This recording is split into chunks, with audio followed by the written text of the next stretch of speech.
자, 우리는 주기성을 배우기 전에 주기율표를 봐야 되거든. 주기율표는 암기를 해야 된다. 일단 이거는 주기율표의 과학사야, 과학사. 한 문제가 나올 수 있어.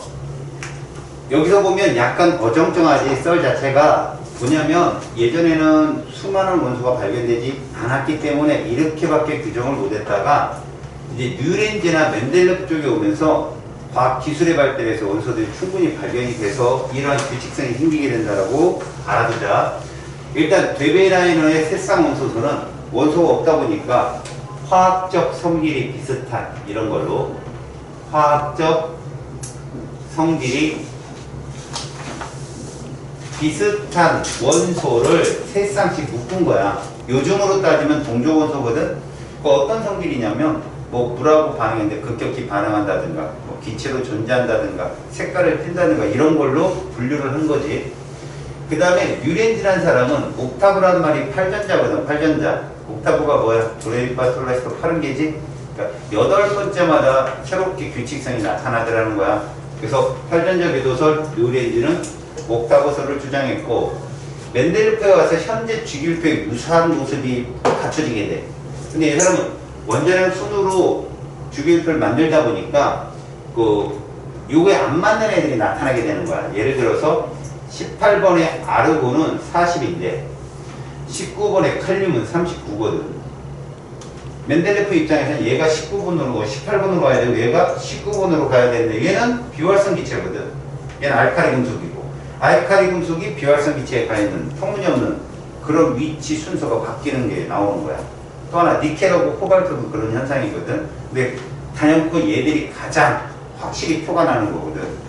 그래서 모즐리라는 과학자가 X선으로 양성자를 때리는 거야. 양성자 볼 수 없잖아. 너무 작아서. 그런데 여기다 X를 쓰면 물질파가 나오는 거지. 이 물질파는 드브로이라는 사람이 발견하거든. 나중에 뭐 간단하게 말하면 이런 거라고 쓰면 돼. 이렇게 이거랑 두 개가 되는 거야. 이게 더 크지. 그러니까 그 세기가 정수배대로 커지는 걸 갖고 발견해서 양성자의 숫자가 바로 원자 번호다라는 것을 얘기하게 돼. 이거는 양성자의 숫자야. 이렇게 어떤 빛을 가지고 실험을 한 과학자 유명한 사람이 러더포드라는 사람이 있잖아. 알파선, 그치?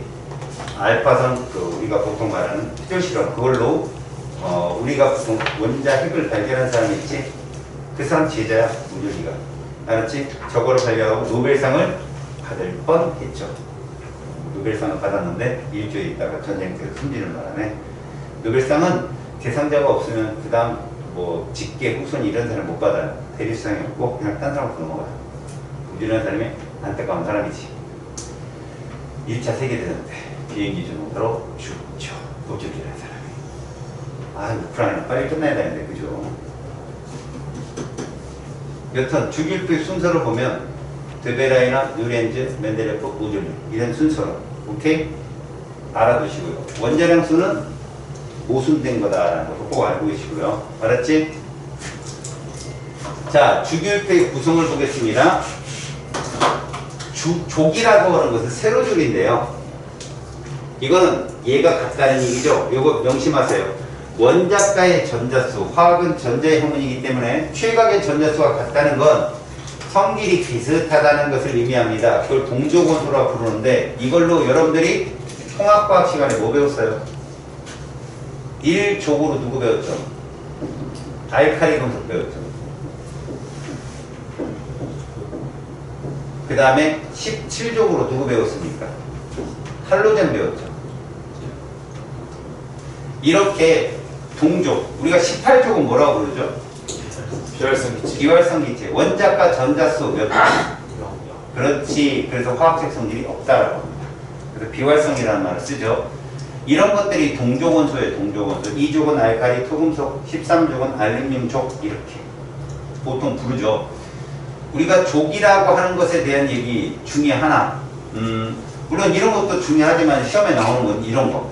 얘들아, 1족 원소들은 S 오비탈 속 총 전자수가 홀수라는 거 기억나냐? 1, 3, 5, 7. 1인애가 누구였어? 수소 3인애는? 5인애는? 7인애는? 이런 애들이야. 자, 이걸 어떻게 판단한다고 그랬어? S오비탈은 원래 박스가 하나잖아. 예. 그 박스가 얘는 한 개 필요하지. 1주기 1조. 3개 채우려면 박스가 2개 필요하지. 2주기 1조. 5개 채우려면 박스가 3개 필요하지. 3주기 1조. 4주기 1조. 왜? 주기가 바로 주 양자수이며 이것은 전자가 채워진 S 오비탈 수에 비례하기 때문에 그리고 이 주기는 무조건 S 오비탈이 2개 있어야 됩니다. 3주기는 3개 있어야 돼요. 이 분위기가 5분 지나면 졸롱이 나올 것 같은데 분홍색 스푼 남겨놔라. 2개로 때리게 따닥 따닥 따닥.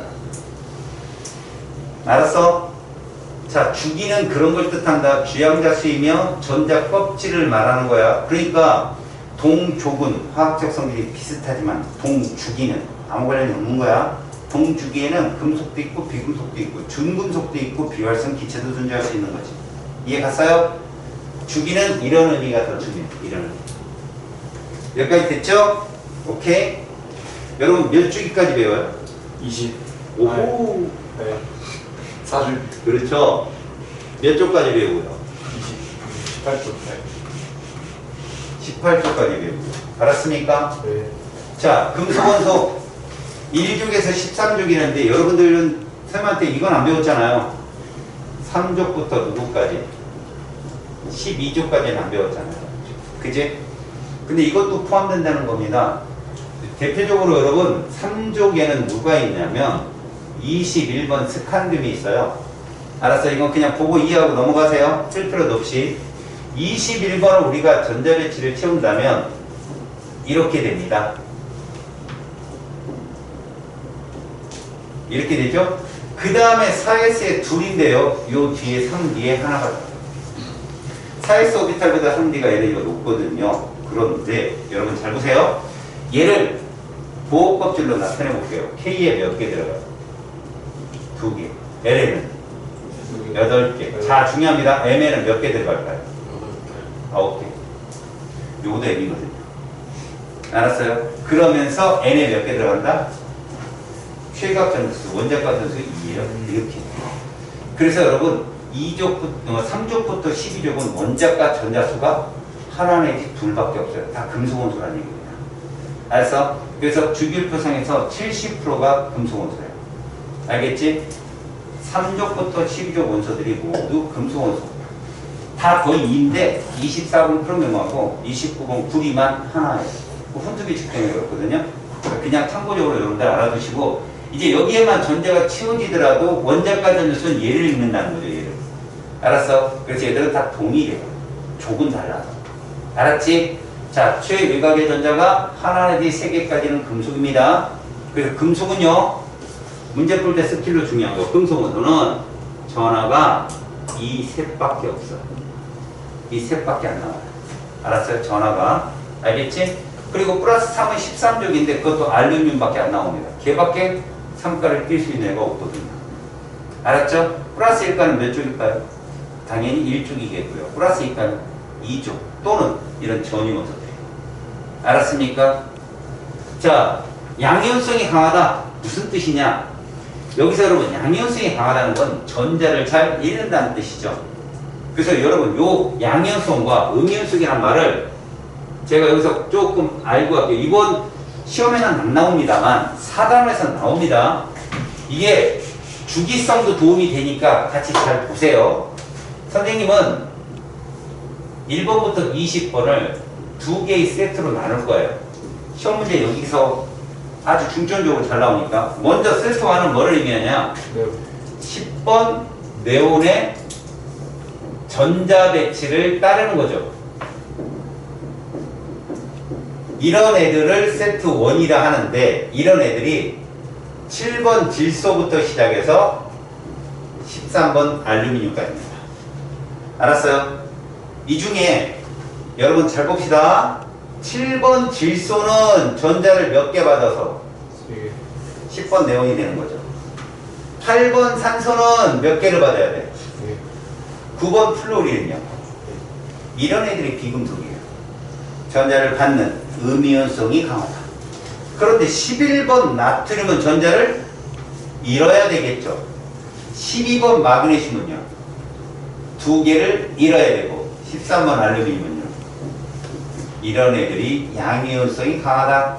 그래서 이걸 금속성이 강하다고 부릅니다. 금속의 반응성. 알았습니까? 금속의 반응성, 비금속의 반응성 다 뭐가 되는 거예요?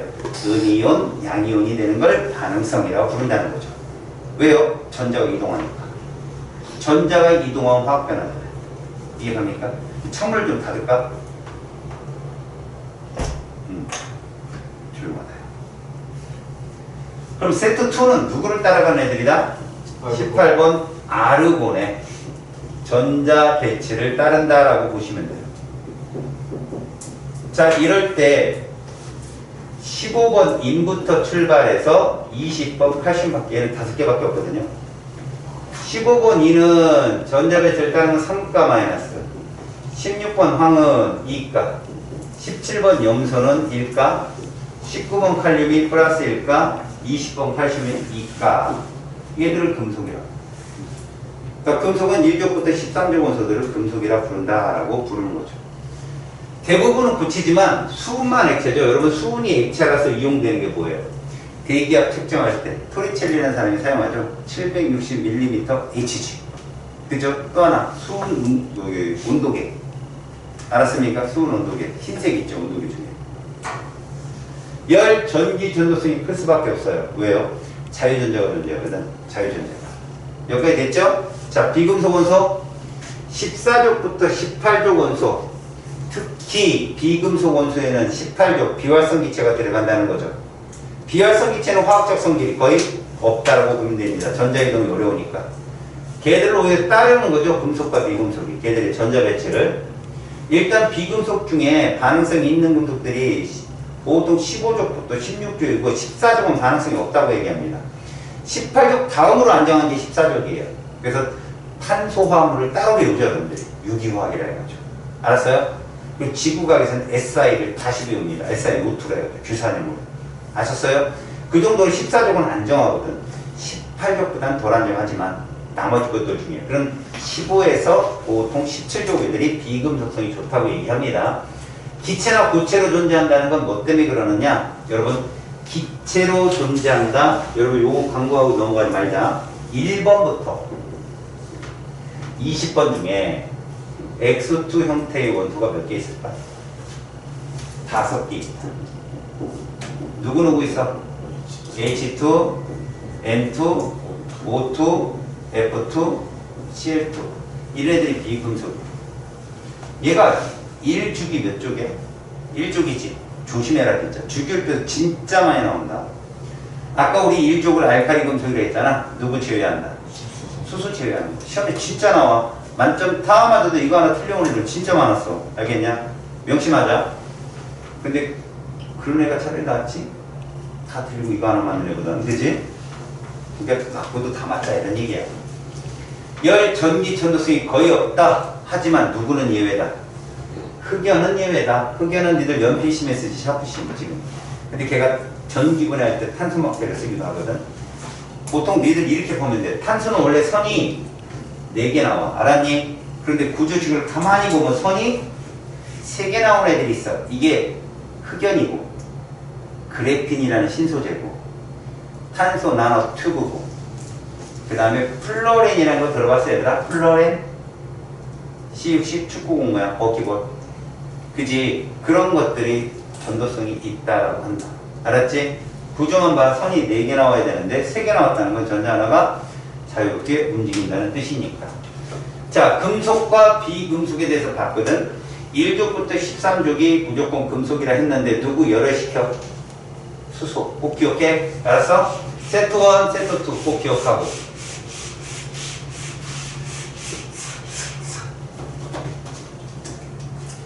자, 주기율표가 만들어지기까지 과정에 몇 문제만 풀고 바로 내용으로 넘어갈게. 확인만 하고. 원소들을 원자량 순서로 배열했을 때 8번째마다 이거는 원자량 그러니까 멘델리프인가? 아니야. 8번째라는 말에서 키워드를 갖자. 알았어? 8번째마다 느렌지의 옥타브 설계가 다에 확실한 말이 나와. 원자량 순서로 배열하면 성질이 비슷한 주기적으로 나타나는 걸 발견하는데 요거 최초의 주기율표, 현재 주기율표 비슷한 거. 이게 멘델레프야. 알았지? 8번째라는 말 옥타브, 멘델레프. 그럼 나는 뭐냐? 드베라이너, 세쌍원소설. 그치? 그래서 뉴, 되, 멘. 2번이 정답입니다. 됐죠? 자, 주기율과 주기율표에 대한 설명이야. 원소를 원자번호 순서로 배열할 때 나타난다는 거 맞아요. 양성자수. 규칙적 전자 배치 때문에 나타나는 거 맞고요. 화학적 성질이 비슷한 것은 같은 세로줄, 동족 원소라고 부르고요. 현대 주기율표 토대는 모듈리. 알겠습니까? 모듈리. 뭐 어떤 책에는 보른이나 베니셀리우스 이런 사람들은요. 현대의 주기율표 원소 기호까지 정확하게 표현한 사람들이고 토대는 모듈리입니다. 전자가 들어있는 전자 껍질이 같다면 그냥 동주기 원소라고요. 화학적 성질이 같은 건 아니라고. 왜? 최각의 전자가 다르잖아요. 화학은 전자의 형리인데. 그쵸? 그래서 5번이 틀렸고. 자, 이 문제가 가끔 나오는데 여러분 조심할 건 0에 해당되는 요거 있죠, 요거. 얘들이 몇 조 원소다? 18조. 그래서 여러분 봐요. 지금 선생님이 그리는 요 부분 있죠? 요게 1주기, 1주기 2개. 맞죠? 그러면 요건 몇 주기냐? 자, 여기부터 출발, 여기부터 출발 가서 여기까지. 이게 2주기. 이게 그 누구예요? 10번 네온입니다. 2주기. 18조. 그 다음에 요 C부터 출발해서 어디까지? 여기까지. 18번 아르곤까지. 여기가 3주기. 그러니까 C는 3주기, 1주기에 해당되는 놈이고 B는요 2주기, 17주기라는 뜻이에요. 이 그래프 볼만하죠? 이해 갔어요? 저 그래프 잘 보세요. 그래서 A와 C는 화학적 성질이 비슷한데 그 맞는 답이거든? 근데 출제자들은 이렇게 많이 해요. 여기를 A라 놓고 여기를 B로 놓고 이렇게 나와요. 그럼 A, B는 화학적 성질이 비슷해요? 아니에요? 아니죠. A가 수소니까. 저렇게 함정 잘 판다고. 알았지? 저런 거 조심해라. 니은 B와 C는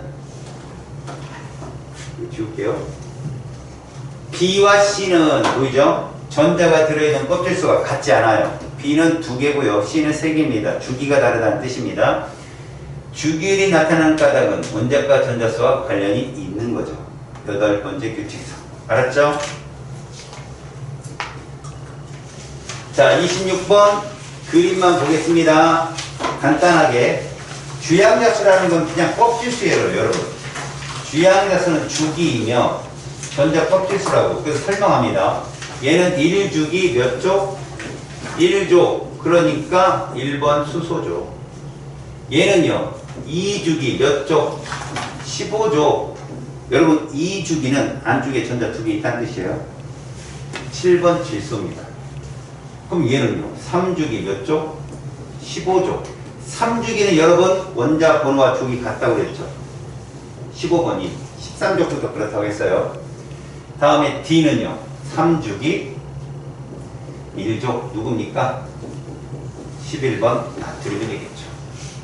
그래서 A, D는 화학적 성질이 같아요, 달라요? 다르다고요. A가 수소니까 명심하시라고. 그래서 기억은 맞는 설명. B, C 통족이죠. D는 양이온되기 쉽죠. 왜? D는 세트 1이잖아요. 그죠? 10번 따라간다고. 오케이? 자, 27번은 건너뛰시고 똑같은 유형이니까. 자, 여러분 35번 같은 경우는 말 때문에 틀리는 문제예요. 바닥 상태 원자인데요. 가장 바깥 전자 껍질. 그냥 가장 바깥 전자 껍질의 전자의 숫자를 최각 전자수라고도 하지만 화학적 성질을 결정한다는 의미에서 원자가 전자수라고 칭합니다. 그럼 얘는 몇 주기? 1주기. 몇 쪽? 1족. 그래서 얘는 누구예요? 1번 수소. 얘는 몇 주기? 2주기. 3이니까 13주기잖아요. 5번 붕소. 다음 L 껍질이잖아. 2 더할 준비해. 2주기 몇 쪽? 15주기니까 얘는 뭐야? 7번 질소. 다음 얘는요. M 껍질이니까 3주기 15족. 15번 인. 둘은 15족이에요. 다시 말해서 동족원소라고. 봐요. 7번 질소 홀전자수 몇 개였어요?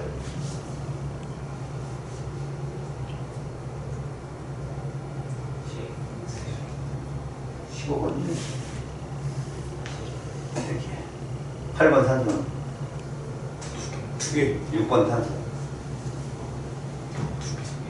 4개. 좋아. 저런 창의적 대답도 필요하긴 하지만 제가 홀전자수는 3개가 끝이라겠죠? 모르는 거죠, 저 친구는. 14번 규소 몇 개일까? 2개. 16번 항은? 이런 거죠. 3 옆에 차 5는 무조건 2개라고 기억을 하시라고. 그래서 CD는 같은 종 맞고요. 원자 번호는 당연히 이렇겠죠. 1번, 5번, 7번, 15번 이런 순서로. 오케이? 그래서 정답은 니은, 디귿이 답이에요. 기억은 뭐 2주기 원소잖아요. 맞죠?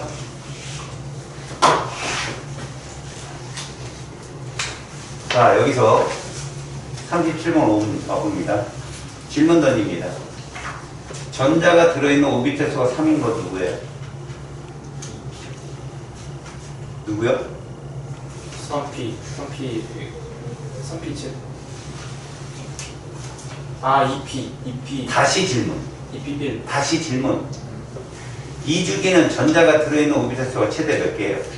2주기. 5개. 그렇죠. S오비탈이 일단 2개일 거고 2P가 나타나니까 P오비탈이 3개가 들어와서 5개가 최대죠. 네. 5개 출발이 몇 번 원소예요? 2주기. 역시 7번 질소라고.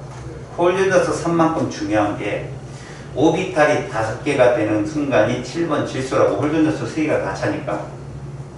그러면 질문. 6번 탄소는 몇이 최대겠어요? 4개겠죠. P오비탈이 전자가 2개 채워줄 거니까. 그럼 5번 붕소는 3개. 그래서 내가 얘기했잖아. 2주기는 최대가 5인데 7번 질소부터 5다. 그럼 그 전에 6번 탄소, 5번 붕소는 4, 3이다. 유일하다. 다시 3주기는 전자가 채워지는 오비탈이 최대 몇 개일까?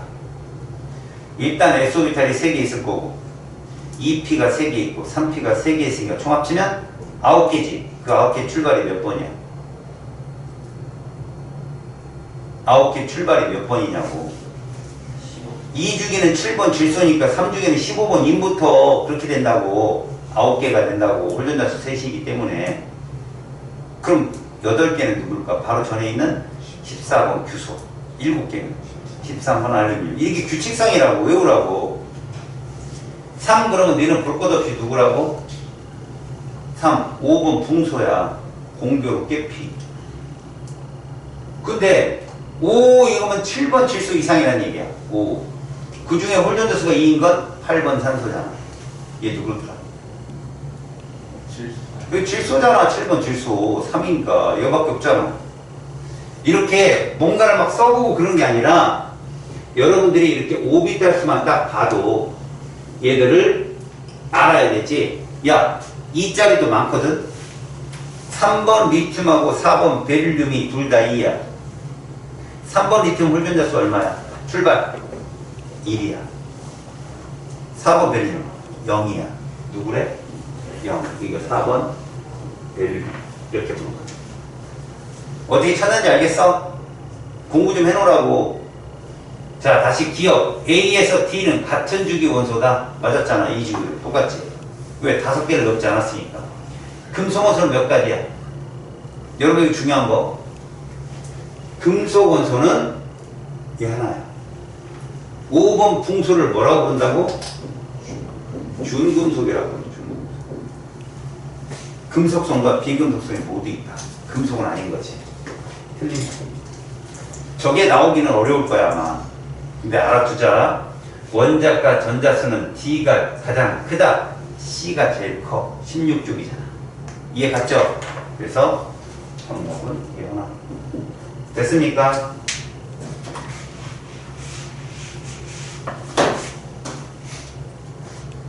(70번) A 수소 명심해라. 알았지? 다음. 이런 원자 모형 이런 걸 고전자 껍질이라고 그래. 알았니?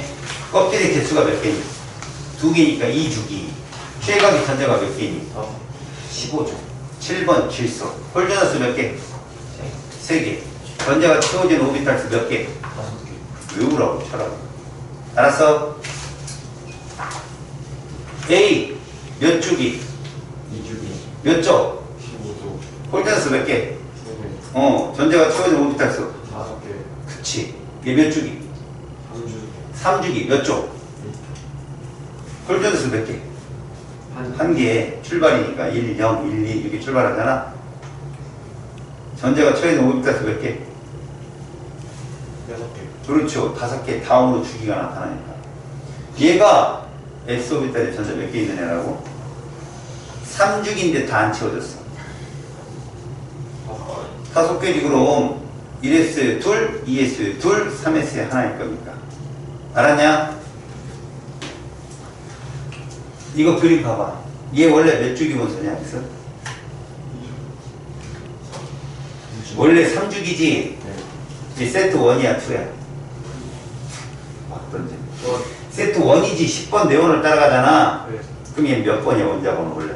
11번. 그래 그 3주기라고. 이거 양이온들만 잘 물어본다고.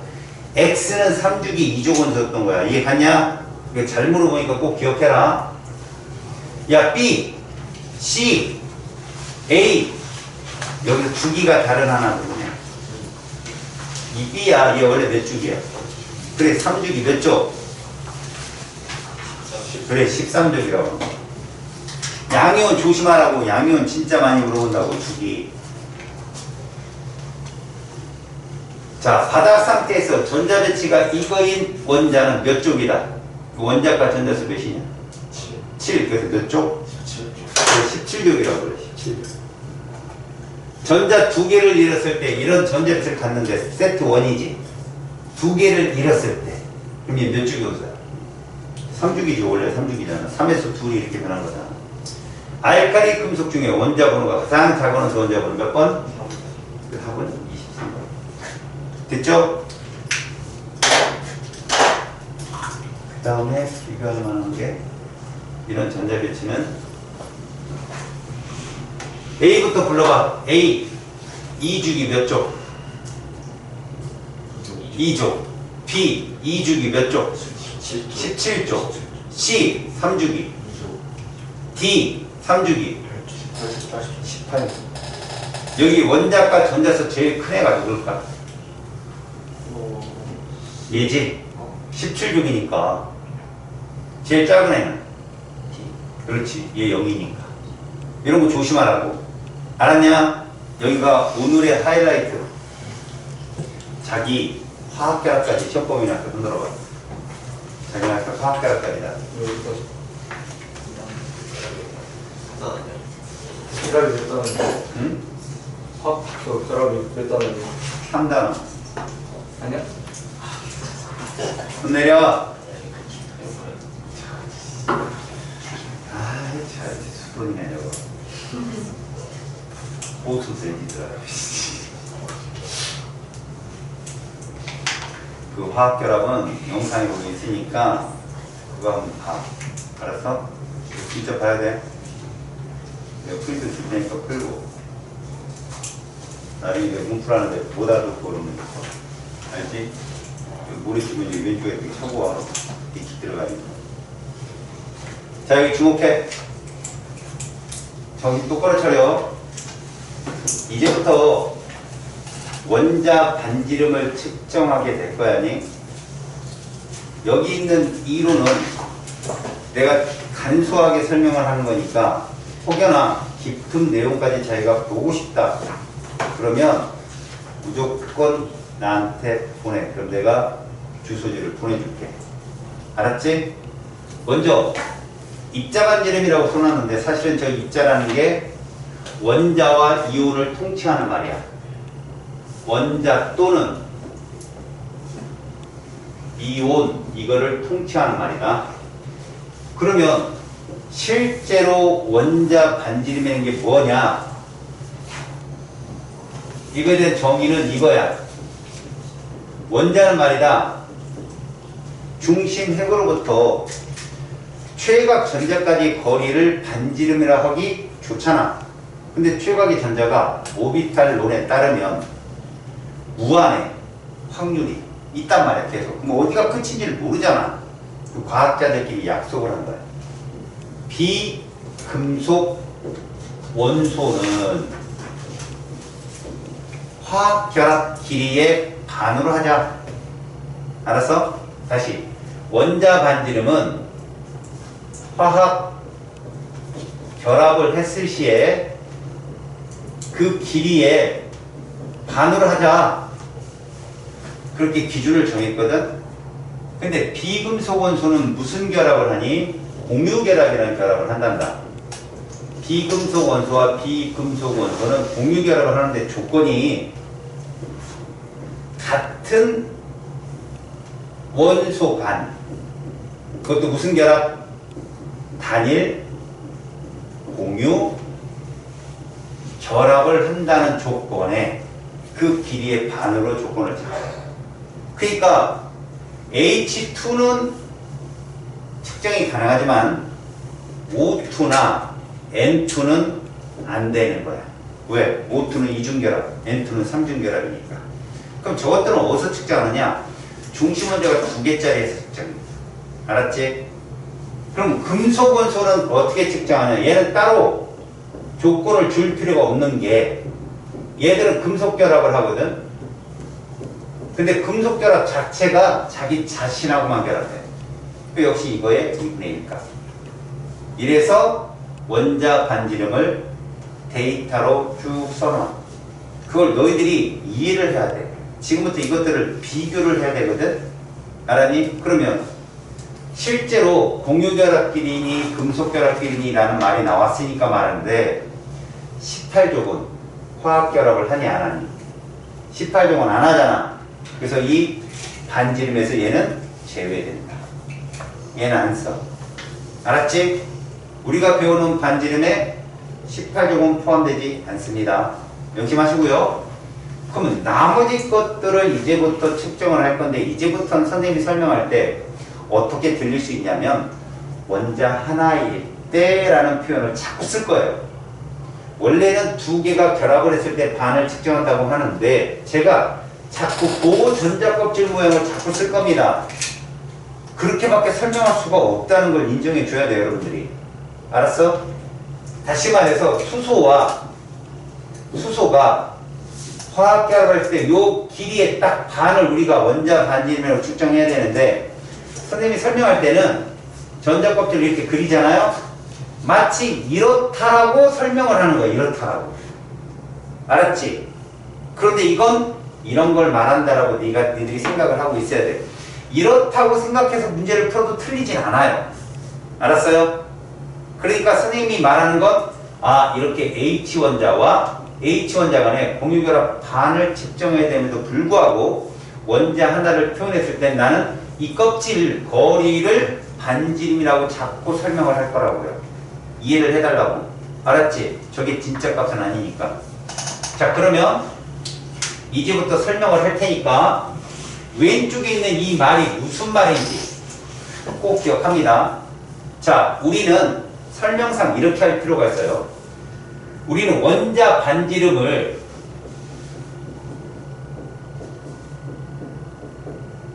이렇게 해석을 할 겁니다. 중심 핵과 최외곽 전자 하나 간 거리. 이게 맞는 말이 아니에요. 중심 핵과 최외곽 전자 간 거리를 그냥 반지름이다 라고 생각을 하고 해석을 하자고요. 이게 편하니까. 원래는 화학 결합에서 반이지만 그러면 전자 하나니까 얘는 무조건 마이너스 1이잖아요. 전화량이. 그쵸? 근데 중심 핵은요. 원자 번호가 양성자이기 때문에 번호에 따라 양전화량이 달라질 수 있어요. 최대 얼마예요? 니들이 배우는 주기율표에서 최대 몇? 플러스 20이요. 그렇죠. 플러스 20이 최대예요. 졸고 앉았다. 환장하고. 저 다시 떠는 거 같겠네. 응? 또 멈췄네. 죽는다. 줄 알았어요. 사상 채팅으로 선생님이 물어 뜯는 걸 보고 싶으면 자. 오늘 목 물리는 거 볼 거다 하나. 목을 가려. 지랄을 놨어요. 배팅 하나 성공하더니 아주 떳떳해졌구만. 중심 핵은 우리가 이렇게 부를 거예요. 핵전화. 이건 뭐와 같다고 생각해요? 양성자 수. 알았습니까? 양성자 하나가 플러스 1이잖아요. 두 개면 플러스 2고요. 알았습니까? 근데 우리가 첫 번째로 나올 말이 뭐가 들어갔어요? 여기 안에 유효라는 말이 들어갔잖아. 얘들아, 이론값과 실제값의 차이를 지금부터 알아라고. 이론값은 저 핵전환. 다시 말하자. 3번은 이론값은 플러스 얼마야? 3인 거야. 근데 최외곽의 전자가 느끼는 건 3보다 어떻다는 얘기지? 작다는 얘기야. 알았어? 그럼 그렇게 작게 하는 방해 요소가 누군지를 알면 되는 거야, 여러분들. 누구냐? 화학이 뭐의 학문이야? 그래, 또 다른 전자냐. 또 다른 전자가 그 외곽의 전자에 미치는 핵전화를 상쇄시킨다고 보면 돼. 알았어? 상쇄시킨다. 그럼 어떤 걸로 상쇄시킬까? 제일 여러분들이 편히 알 수 있는 건 전자들 간에 뭐가 있어? 반발력이라는 게 존재할 수 있잖아. 그지? 전자 간에 반발력이 존재해서 핵이 당기면 다른 전자가 없다면 그 핵은 그대로 핵 전화 영향을 받는데 다른 전자가 있으면 그 전자가 밀어냄으로 인해서 얘가 당겨질 힘에 상쇄를 받겠지. 자, 전자 간 반발력도 있을 수 있어. 제일 중요한 게 하나 있다. 바로 이런 거야. 잘 봐. 선생님이 이렇게 껍질을 그리면 여기에 전자가 두 개가 돈다라고 치자니 A전자, B전자. 자, 돈다. 이 궤도를 따라 돈다, 안 돈다? 안 된다. 안 돈다. 그러면 자, B는 여기서도 나타날 수 있고 여기서도 나타날 수 있는 거지. A는 요 근처에서 나타날 수도 있고 멀리서 나타날 수 있는 거지. 그럼 A가 B를 가려 막을 수 있다는 거야. 알았니? 다시 말해서 B가 순간적으로 여기 있는데 핵이 당길 거 아니야, 얘를. 자, 얘를 이렇게 할게. 그럼 전자 몇 개 돌아요? 주변에. 이렇게 세 개가 있어야 돼, 전자가. 맞지? 그런데 같은 에너지 껍질인 A, B 사이에서도 핵과 B전자, 그러니까 핵이 B전자를 막 당기라고 할 때 A가 중간에 딱 나타날 수도 있다는 얘기지. 이런 걸 이렇게 불러. 차폐, 효과, 가려막기, 효과, 스크린, 이펙트. 이런 말을 쓴다. 이 같은 말이야. 알았어? 스크린이라는 건 농구를 해본 친구들은 알걸? 센터포드가 나와서 슈팅가드가 슛을 쏘게 막아주는 게 스크린이라고 하잖아. 그런 거야. 누군가를 막는 거. 아니, 니들이 사진을 찍으려고 그래. 유원지 같은 데 가서. 근데 중간에 사람이 지나가면 스크린 임팩트. 알았어. 전자가 사진이 온전하게 안 나오겠지. 대부분 사진 잘못 찍으면 뭐 이거 얼굴 잘려갖고 나와. 그치? 사람 손 집어넣고. 니들 그런 장난 많이 하잖아. 친구 찍는데 이래가지고 손이 이렇게 가려갖고. 그렇게 스크린 임팩트라고. 무슨 말이냐? 잘 들어봐. 수소는 핵이 하나고 양성자. 전자도 몇 개냐? 하나지. 그럼 걔는 이론적인 핵전환 값이 플러스 1이라면 유효 핵전환도 1이야. 왜? 그 전자 하나를 방해할 다른 전자들이 없기 때문에. 근데 전자가 두 개 이상 생기면 이론가보다 유효값이 떨어진다는 얘기야. 그 중에 방해하는 요소 중에 첫 번째가 전자간 반발력도 있을 수 있고 두 번째가 이거라고. 차폐효과. 근데 이게 말이야. A하고 B 에너지가 같은 전자끼리의 차폐효과도 분명히 존재하는데 에너지가 높은 C를 A, B 전자가 가려막을 확률이 더 크다라는 거야. 그리고 플러스 3이 C를 당기는데 A, B 에너지가 낮은 안쪽 전자가 C를 막아서 C에 실질적으로 작용하는 유액전화 값을 엄청나게 떨어뜨린다는 거야. 얘가. 다시 유액전화에 가장 큰 영향을 줄 수 있는 게 바로 스크린 이펙트야. 알았어? 그러면 이 C는 이론적으로 이 정도 거리에 있어야 되는데 더 멀리 간다는 거야. C가 약해지니까 전자는 도망갈 수 있잖아. 그러면 이걸 뚱뚱해진다라고 표현할 거야. 내가 뚱뚱하다는 건 반지름이 크다라고 해석을 하고 뚱뚱하다는 건 반지름이 크다라고 해석해. 알았어? 그러니까 핵의 힘이 약해지면 좀 더 전자가 도망갈 수 있는 거고, 만약에 핵의 힘이 세면, 상대적으로 비교했을 때 세면 전자구름이 당겨지겠지. 그런 걸 홀쭉하다라고 표현할 거야. 상대적으로. 알았지? 그러면 이제 이것들에 대한 유액전화를 봤는데 다시 봐라. 안쪽 껍질 수가 많으면 최각의 전자에 작용하는 유액전화는 엄청나게 떨어진다. 알았어? 엄청나게 떨어진다. 여기 한번 볼까? 자, 7번 질소의 유액전화를 이 정도로 적을게. 8번 산소는 얘보다 좀 크다. 9번 플루린이 얘보다 좀 더 크다. 그럼 10번 네온은 안 적어. 왜? 걔는 반지름에 대해서 영향력이 높다고 그랬잖아 내가. 11번 나트륨은 원자 번호 당연히 크잖아. 그지? 그런데 유액전을 재보니까 여기 있는 거야. 어떡한 얘기지? 가다가 어떻게 된 거야? 뚝 떨어진 거야. 왜 그런가 봤더니 핵 전하는 분명히 늘었는데 껍질이 새로 생겼잖아. 껍질이 새로 생김으로 인해서 가려막기 효과가 유효 핵 전하 값을 엄청나게 떨어뜨린 거야. 응? 이론 전하는 당연히 11번이 커. 알았니? 그런데 안쪽 껍질의 숫자가 늘어남으로 인해서 왜? 얘는 다 안쪽 껍질이 한 개잖아. 2중이니까. 근데 얘는 몇 개가 돼? 2개가 됨으로 인해서 핵전하가 급격히 떨어집니다. 이해 갔어요?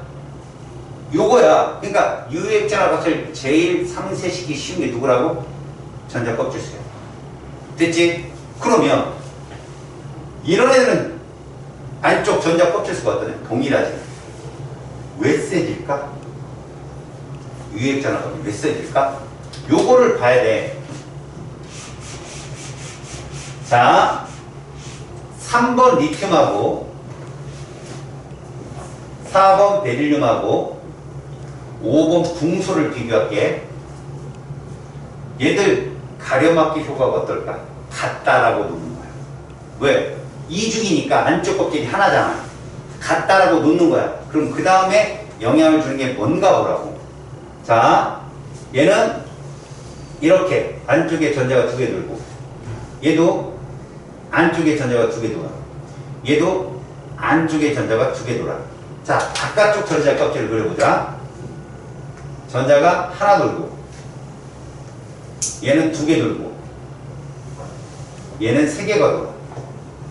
자, 얘는 중심의 핵 전하가 플러스 3이고, 플러스 4고, 플러스 5란 말이야. 그때 여러분들은 뭘 봐야 되냐면, 최각에 작용하는 얘하고 얘 사이, 얘하고 얘 사이, 얘하고 얘 사이를 비교해봐. 자, 이렇게 가면서 파란색 최각 껍질의 전자수도 늘어나지. 그럼 전자간 반발력도 세지겠지.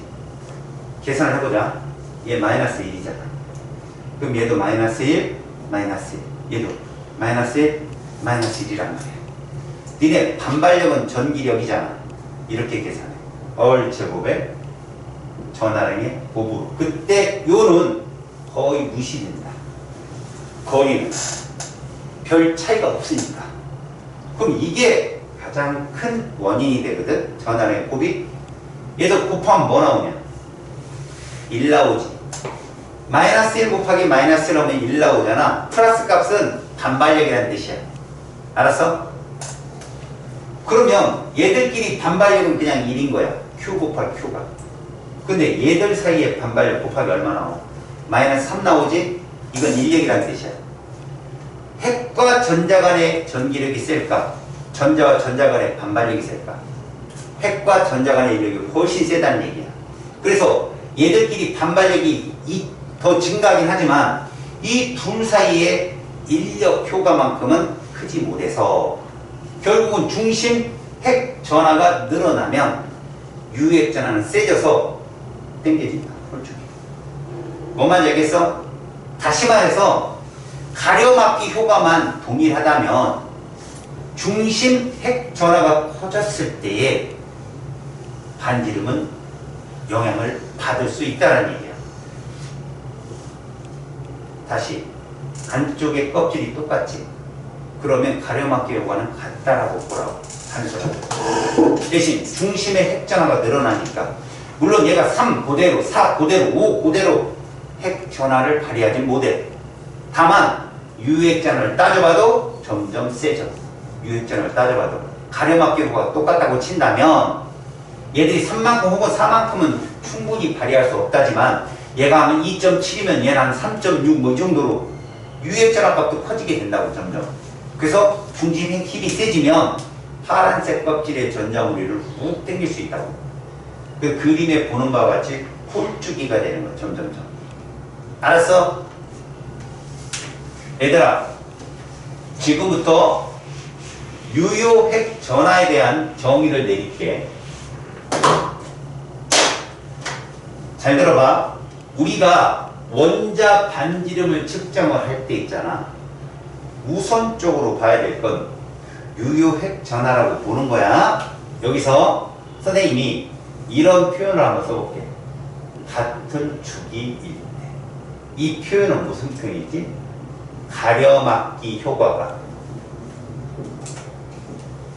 영향을 받을 때, 받지 않을 때. 받지 않을 때라고 보라고. 그렇다고 자기 껍질에 있는 전자까지 가려막지 않는다는 거 아니야. 안쪽 껍질의 가려막기 효과가 일정하다고 보는 거라고. 이때 우리가 원자 번호에 따라서 상대값이라고 한다. 원자 번호가 커지면서 커지는 건 이걸 누구라고 하느냐?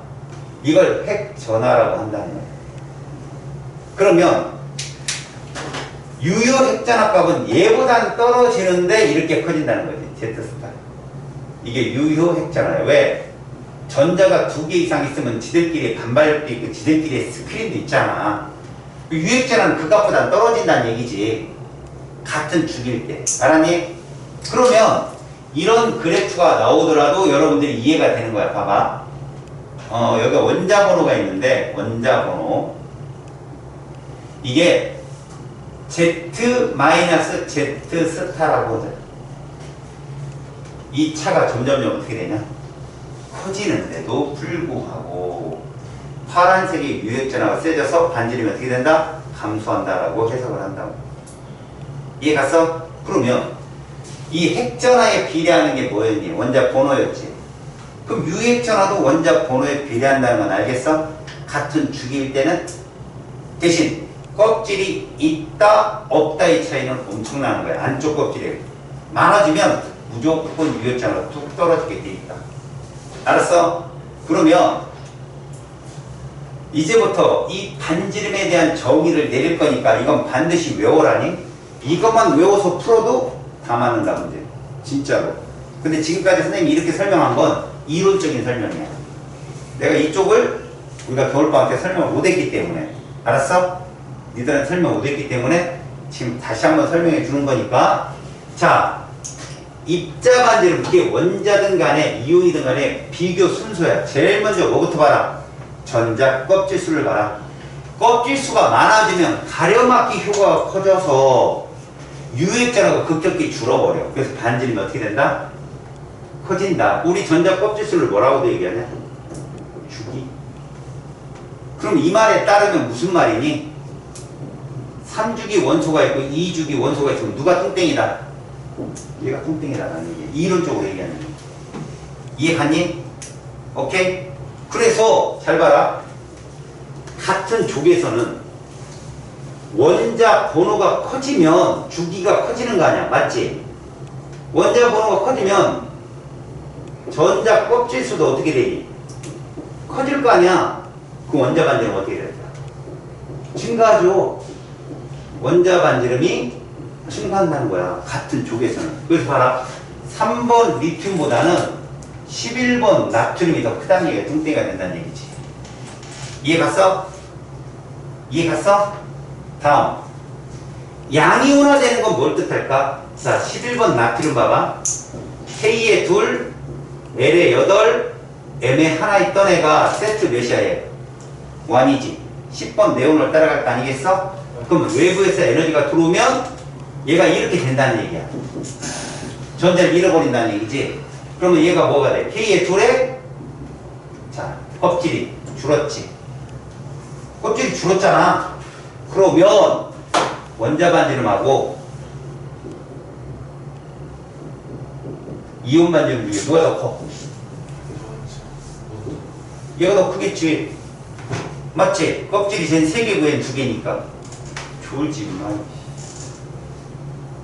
또 다리. 안 들었어요. 뭐야, 다리. 깨잖아. 그럼 다리를, 왼쪽 다리를 막 떨어요. 지금 뭐 있었어요? 떨지 마봐, 그럼. 내가 말했을 때 떨지 않으면 되잖아. 정치력 있었다는 얘기거든, 이거. 근데, 야, 그러면 다리 막 떨면 깬 거야, 이게. 나는 지금 네 왼쪽 다리만 본다니까? 지금 안 떨잖아, 지금 다리.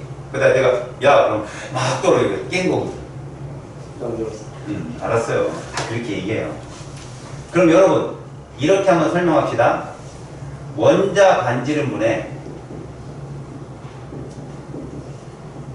이온 반지름 값이 1보다 클까요? 작을까요? 그쵸? 이해 갔어요? 이런 애들이 금속이라고요. 금속. 1족부터 13족. 양이온화 되는 애가 아까 뭐라고 그랬지? 금속성이라고 했잖아, 내가. 그치? 금속들 세트 1에서 플러스 1가 플러스 2가 플러스 3가를 갖는 아이들이 대부분 이런 현상을 갖는다고. 껍질을 잃어버리니까. 이해 갔어? 됐지? 그러니까 금속들은 이온이 되면 이렇게 돼. 껍질을 잃어버리니까. 이해 갔어? 제일 먼저 껍질이 중요하다는 거 얘기했어. 오케이? 자, 이제 두 번째. 만약에 껍질이 같다면 어떡할래? 전자 껍질이 같다면 지금 내가 그렸던 여기 있는 그림하고 똑같다고. 전자 껍질이 같다면 그 다음부터는 얘를 보라는 거야. 원자 번호. 번호가 유핵전화에 비례하는 거야. 그게 뭐냐? 같은 주기일 때. 봐라. 같은 주기일 때 원자 번호가 커지면 당연히 유효핵 전화가 어떻게 된다? 커지겠죠. 아까 그래프 봤잖아. 반지름 어떻게 된다? 원자 반지름 감소하죠. 중심핵이 세지니까. 이해 갔어요? 자, 이제 여기 왔습니다. 뭐라고 써있어요 여기? 등전자 이론이라고 되어 있거든. 자, 이걸 제가 설명을 할 겁니다. 이제부터 정신 차려. 여기서만. 자, 5분만 정신 차리자. 몇 분? 5분이야. 오늘 이상하게 이혼하니까 다 못 끝날 것 같다 느낌이. 이렇게 시간을 낭비하고 뭔가 처먹은 그 대가를 똑똑히 우리가 치우고 있는 거야. 세트 1이 몇 번부터 몇 번이라고 했냐? 7번부터 3번. 총 원소가 몇 개야? 6개지. 얘를 비교할게. 지금부터 얘들 원자 반지름을 비교해봐. 제일 먼저 여기까지가 몇 주기 원소냐? 2주기지. 여기는. 그럼 이 3주기 무리가 맨 앞으로 와야 돼.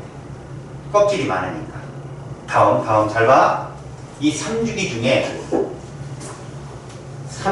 중에 알았니? 번호가 어떤 놈이 뚱땡이냐? 큰 놈, 작은 놈. 이런 크면 힘이 세서 번호가 작은 놈이 뚱땡이지. 핵의 힘이 약할 거니까. 누가 제일 뚱뚱해? 그렇지. 그 다음 누굴까? 그 다음이 누구야? 자, 이제 이 무리를 나열하는 거야. 이 중에 누가 제일 뚱뚱해? 그렇지. 그렇게 본다고. 이게 머릿속에서 여러분들이 딱딱딱 순서를 배치를 해야 돼. 자, 이제 두 번째야. 얘들이 이온이 되면 누굴 따라가면 되겠지? 10번 네온을 따라가잖아. 그럼 껍질 수가 어떻게 될 것 같아? 똑같이 두 개로 똑같을 거 아니야. 10번 네온이 되면. 자, 그러면 7, 8, 9, 11, 12, 13번이 껍질이 다 동일하다면 가장 뚱뚱한 놈이 누굴까? 질소.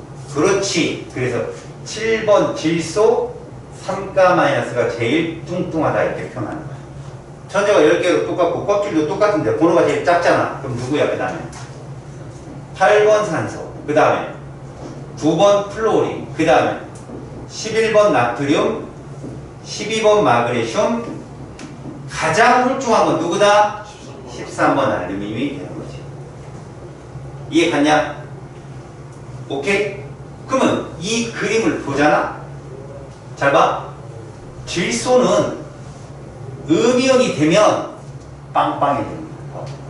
이걸 마지막에 3번에서 다룰 거야, 내가. 왜? 지금은 그냥 내가 얘기했어. 원자 번호가 커지면 유액전화가 커지는데 번호가 커지더라도 껍질이 증가하고 유액전화가 뚝 떨어진다고 했잖아. 가려막기 효과가 제일 크다. 전자 껍질 수가. 그 다음에 껍질이 동일하다면 안쪽 껍질이 동일하다면 그 다음은 원자 번호를 봐라 라고 순서를 내가 지금 계속 가르쳐주고 있는 거야. 여기까지 무난해? 자, 세트 2 볼게. 18번 아르곤을 따라간 애들이야. 15번인 16번 황, 17번 염소, 19번 칼륨, 20번 칼슘이다. 자, 원자 반지름 그럼 몇 주기 원소를 앞에 세울래? 당연히 4주기를 앞에 세워야지. 이 둘 중에 누가 제일 뚱뚱해? 그렇지. 번호가 작은 애가, 핵전화가 약하니까. 그 다음 애가 20번 칼슘인데 그러면 이제 나머지 3주기. 알았어? 3주기 중에 누가 제일 뚱뚱해? 인. 그 다음에 황. 제일 훌륭한 건 염소. 자, 이제 이온 반지름 봐봐. 이온이 돼버리면 다 18번 아르곤의 전자배치를 따르잖아. 껍질이 다 똑같을 거 아니야. 자, 여기서 제일 뚱뚱한 건 누구다? 인이 제일 뚱뚱할 수밖에 없다. 왜? 번호가 제일 작으니까. 그래서 이렇게 이온 반지름이 나열이 되더라. 이런 얘기야. 이런 식으로. 이해 갔어 지금? 이게 등전자 이론이야. 알았냐? 이온이 되면 껍질이 동일하기 때문에 번호가 제일 큰 놈의 흡축이다. 이런 얘기야. 핵전화가 세서. 자, 마지막 3번이야. 얘는 나오기가 정말 어렵지만 이 원리는 나와. 얘들아, 지금 봐봐라. 껍질 수도 안 변하고 원자 번호도 안 변해. 그럼 마지막 봐야 될 게 바로 전자간 반발력이라는 거야. 어차피 유핵전화에 영향을 주는 게 가려막기 효과하고 전자간 반발력이었잖아. 어디든 다 있다니까 반발력은. 근데 그게 표가 안 났는데 3번에서 나타날 수 있다. 이게 누구냐? 음이온화되는 애들이야. 봐. 17번 염소는 말이다. 전자가 들어오게 되면 얘가 되거든.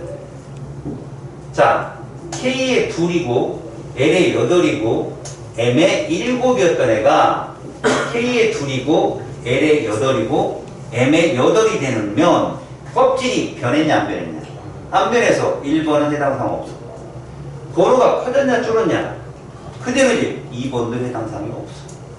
그럼 결국 전자의 숫자가 늘은 것밖에 되지 않겠느냐? 그럼 전자만 반발력이 세지지? 그럼 이게 뚱땡이라는 얘기예요. 그래서 봐라. 원자 반지름이 있고 거기에 이온 반지름이 있다면 이런 표현이에요. 누가 더 뚱뚱하다? 얘가. 그러면 아까 우리가 봤듯이 원자 반지름 분해 이온 반지름이 얘들은 1보다 어떻다? 1보다 크다 이런 게 비금속의 특징이에요. 알았어? 비금속의 특징이야. 그래서 너희들이 같은 주기 원소인데 어떤 놈은 원자 반지름인데 이온 반지름이 작고 어떤 놈은 원자 반지름 이온 반지름이 크다 그러면 큰 놈은 이온 반지름 큰 놈은 비금속 번호가 큰 쪽이고 단 이온 반지름이 작은 놈은 번호가 작은 쪽이고. 자, 질문.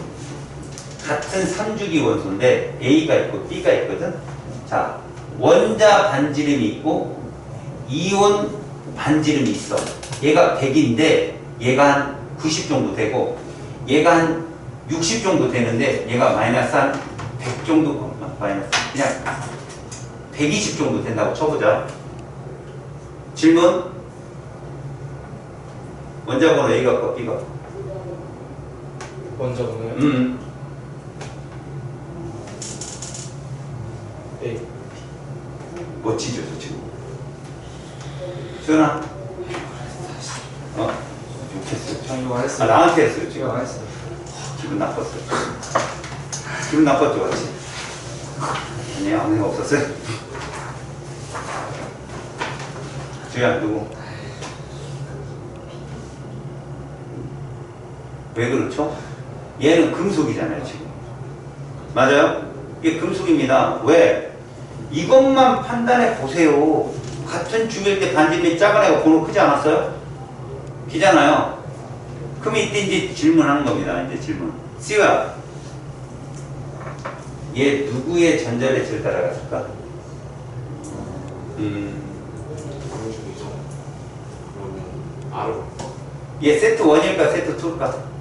저 오, 멋진데. 사관아, 세트? 그렇죠. 당연히 1이죠. 3주기, 1족, 2족, 13족일 텐데 분명히 금속. 그 네온이 뭐? 그럼 네온을 따라갔겠죠. 그럼 얘는 누굴 따라갔을까? 주제도 네온. 이 중에 하나겠죠. 이 중에 하나. 3주기 비금속. 그럼 18번 아르곤을 따라갔겠죠. 이해 갔어요? 그래서 이온 반지름 얘가 커야 되는 거예요. 120. 얘는 아르곤이고 얘는 네온이니까 껍질이가 많잖아요. 이런 거라고 지금 세트 1, 2가 뭔 말인지 알겠냐? 같은 동주기라면 특히 3주기가 이런 문제가 많이 나와요. 3주기에 1족, 2족, 13족은 누구 전자배치를 따라가요? 10번 네온을 따라가고 15, 16, 17족은 누구 따라간다? 18번 아르곤을 따라가서 이온이 되면 반지름이 15, 16, 17족이 큽니다. 이해 갔습니까?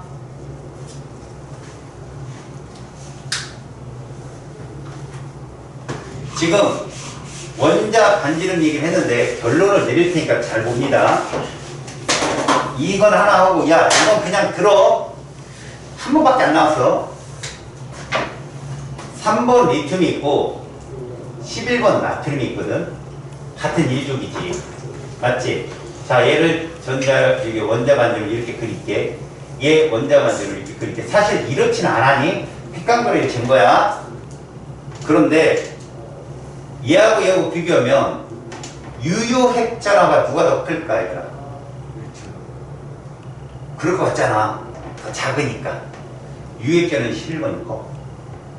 같은 족에서 반지름 얘가 크잖아. 유효핵전화도 3번 리튬보다 11번 나트륨이 크다고 니들이 유효핵전화를 찾아보면 알아. 데이터에. 교과서에 있어. 그런데 유효핵전화가 센데도 반지름은 더 크지. 이게 증거야. 가려막기 효과가 유효핵전화를 넘어서는구나. 알았어? 유효핵전화가 크면 반지름이 당연히 작아야겠다고 생각을 했는데 보니까 반지름이 얘가 더 큰 거야. 가려막기 효과 때문에. 그래서 너네들 보면 7번, 8번, 9번 그 다음에 11번 여기 뚝 떨어진다겠지. 여기 출발 리튬은 얘보다 약간 얘가 더 작아. 밑에 있어. 작고 나트륨이 좀 올라가 있다. 알았어? 같은 동족원소에서는 번호가 크면 핵전화 커진다. 알았니? 그거 기본적으로 알고. 자, 요 그래프를 마무리로 오늘 시간을 끝내겠습니다. 잘 보세요. 여러분들이 번호를 얘기해주면 됩니다. 원자 번호를 써줄 거예요. 원자 번호.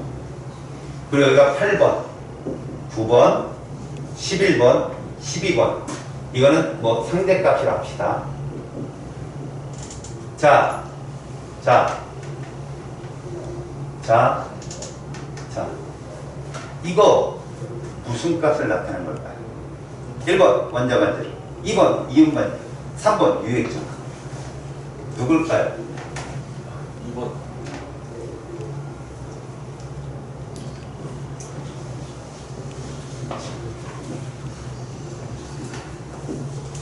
원자 반지름 2번.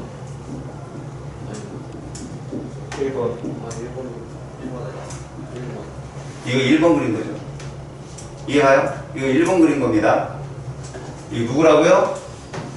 1번이에요. 이거 누굴까요?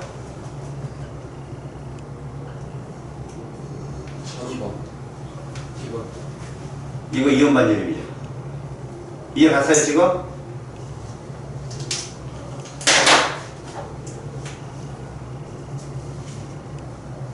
이거 누굴까요?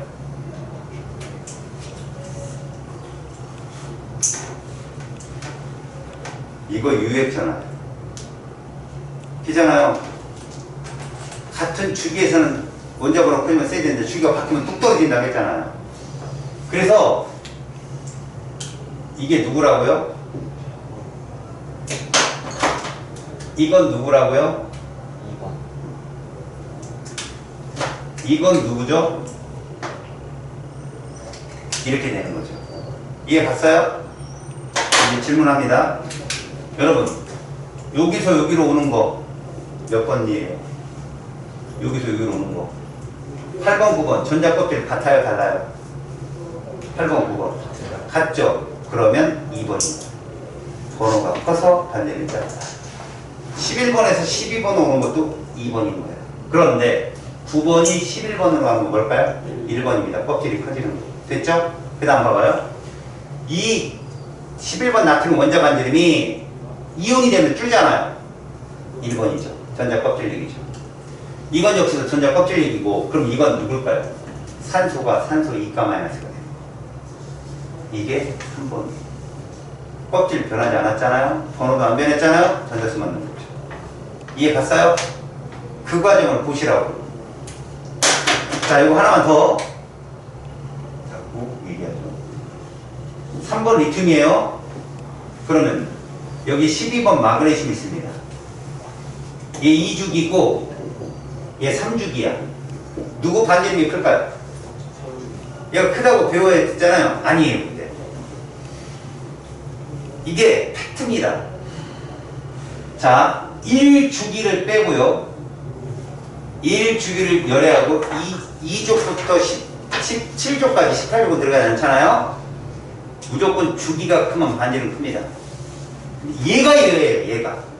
이거 모의고사 딱 한 번 나왔었어요. 알았습니까? 얘가 여인데 2주기 1족은요 3주기 2족부터 시작되는 애들보다 무조건 반지름이 커요. 얘는. 알았습니까? 1족의 특징이에요. 1족의 특징. 1족이 같은 주기에서 제일 뚱뚱하잖아요. 얘는 주기가 큰 다른 2족부터 17족 원소를 비교해도 제일 뚱뚱합니다. 만약에 어떤 문제에서 이거 주기가 크면 반지름 크다고 했는데 이거 안 맞네? 그러면 1조금이라 그냥 무조건. 알았습니까? 그 명심하십시오. 알았죠? 그거 딱 한 번 나왔거든. 근데 과연 문제를 풀다가 너희들이 그런 게 떨어진다면 이거 그때 선생님이 말씀하신 거구나 라고만 알고 넘어가시면 됩니다. 얘가 예외예요. 유일하게. 아셨죠? 다음 시간에 이온화 에너지 할 거예요. 여러분 요번 주 금요일 오는 겁니다. 금요일 학생들. 오케이?